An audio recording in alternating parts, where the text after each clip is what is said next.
السلام عليكم ورحمة الله وبركاته. ازيكم عاملين ايه؟ يا رب تكونوا بخير. معاكم نعمة الصديق. النهارده زي ما انتم شايفين هنعمل الرز بالخلطة. هنعمله بطريقة بسيطة وسهلة. قبل ما نبدأ طريقتنا نسمي الله ونصلي على رسول الله وعلى آله وصحبه وسلم. اول حاجة معايا اللوز، او اي مكسرات طبعا انتوا عايزينها، ومعايا زبيب. انا مستخدمة اللوز والزبيب. آه، بحط على اللوز ميه بتغلي وعلى الزبيب برضو. واسيبه ربع ساعة. المفروض ان انا اسيبه ربع ساعة وعشر دقايق عشان القشرة تطلع بسرعة. طبعا انا كده مستعجلة عليه فاسيبه حبة كمان. وبرضه احط الزبيب بتاعي في مية سخنة، ده بيخليه يتنفخ اكتر وكده. لما باجي احطه على الرز. طبعا انا هعمل الرز بالخلطة، استخدم معايا الرز البسمتي. ممكن برضو تستخدموا الرز العادي، مفيش مشكلة. كده انا بصوا اللوز اهو سهل التقشير. المية السخنة بتخليه القشرة تفك كده منه ويبقى زي السوداني كده، بيفك بسرعة. طبعا هو عبارة عن برضو طبقتين. بعد ما اخلص تقشير هبدأ اقطعه بالسكينة اتنين كده. طبعا انا كنت عاملاه جنب اكلات عندي، يعني كنت عاملاه جنب بط ومحشي وكده وممبار. بس انا حبيت اوريكم الطريقه لانها طلبت مني، وكمان هو ما بيبقى في العزومات، وبيبقى كمان ممكن يتعمل مع الكوبيبه الشامي، وبيتعمل عموما في اي مناسبه، لانه هو طعمه حلو جدا جدا. كمان ممكن يتعمل لوحده جنب فراخ وكده يعني. بيشتغل في حاجات كتير، وهو بصراحة جميل جدا. انا عن نفسي بحبه وسهل. الطريقة بتاعته سهلة جدا و هيعجبكم ان شاء الله. طبعا اللوز انا كده بقى قشرته، يعني بوريكم ان هو بس بيديني اتنين. وبيبقى طعمه حلو جدا مع الرز. ممكن تستخدموا اي حاجة تانية، مكسرات، ممكن سوداني، ممكن زبيب، بس زي ما انتوا عايزين. بعد كده بقى اديني قطعت كده اللوز، شلت القشر كله، هحطه في طاسة واحمره. وبعد ما يبدأ تحمير بشوية هحط الزبيب يتحمر برضو هو كمان. الزبيب طبعا احطه في الاخر لانه بيتحمر بسرعة جدا.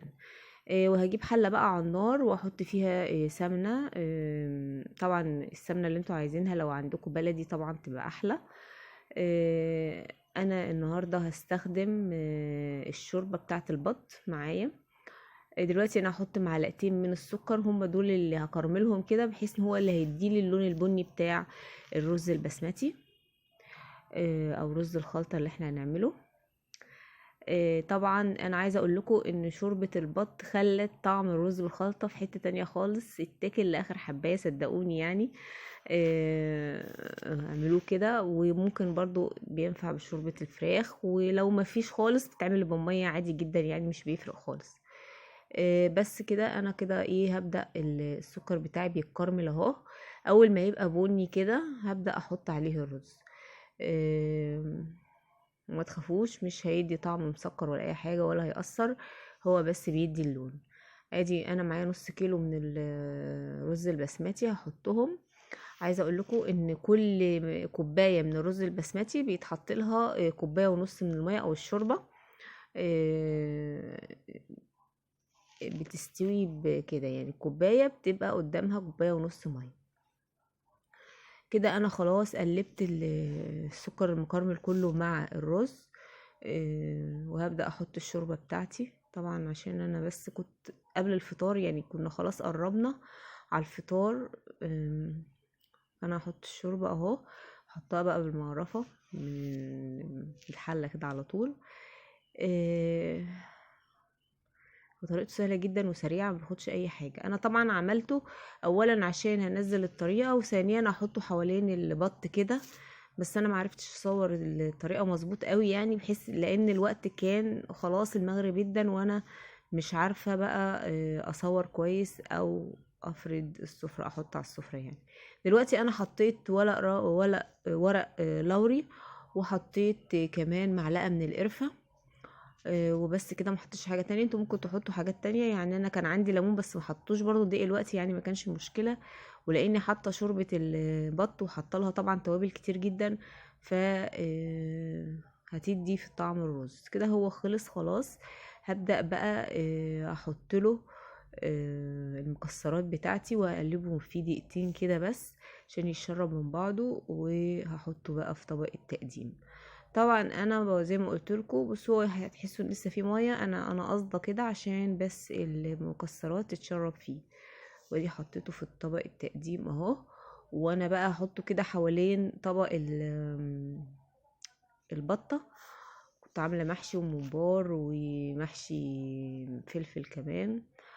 بس طبعا انا ما كنتش عارفه اصور بسبب ان المغرب كان جدا اصلا يعني. دلوقتي هحطه حوالين البطه كده. طريقة الرز خلصت، سهل جدا وسريع وطعمه ما اقولكوش خرافة، جربوه مش هتندموا. قبل بقى ما اقفل معاكم، متنسوش تعملوا لي لايك وسبسكرايب وتفعلوا الجرس عشان يوصلكوا كل جديد، وتدعوا المازن ابني بالرحمة ان ربنا يرحمه ويغفر له ان شاء الله. والسلام عليكم ورحمة الله وبركاته.